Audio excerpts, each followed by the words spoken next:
Byw mewn castell, rhif 3, gyda Gwalia, heb Medrod. Ysgrifennwyd a darlunwyd gan Sarah L. Dolan. Cyfieithwyd gan Claire Healy. Do, re, mi! Doedd Medrod cath y castell ddim ar ei fat. Roedd Medrod y gath ganol oesoel ar goll. Roedd y merched a roddodd gofleitiau iddo yn drist. Roedd y marchogion a roddodd bysgod iddo yn drist. Ond nid oedd pawb yn drist. Gwalu ar llygoden. Gwych, gwych! Dwi mor hapus, dwi eisiau canu!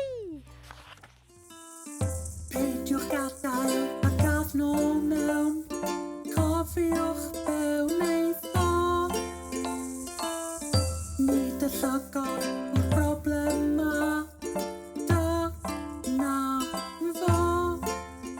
Mae Medrod yn gyflymach na siani nyddu.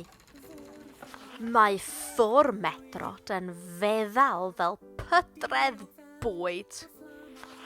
Mae Medrod yn ddiog fel fflamau tân.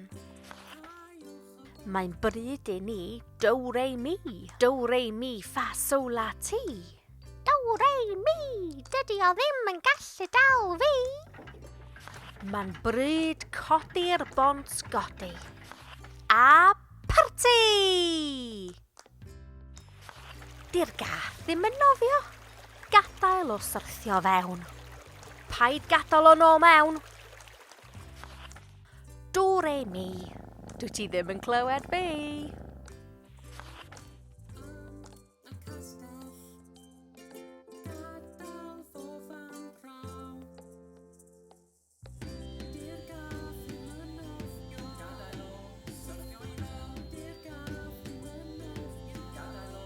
Do, re, mi.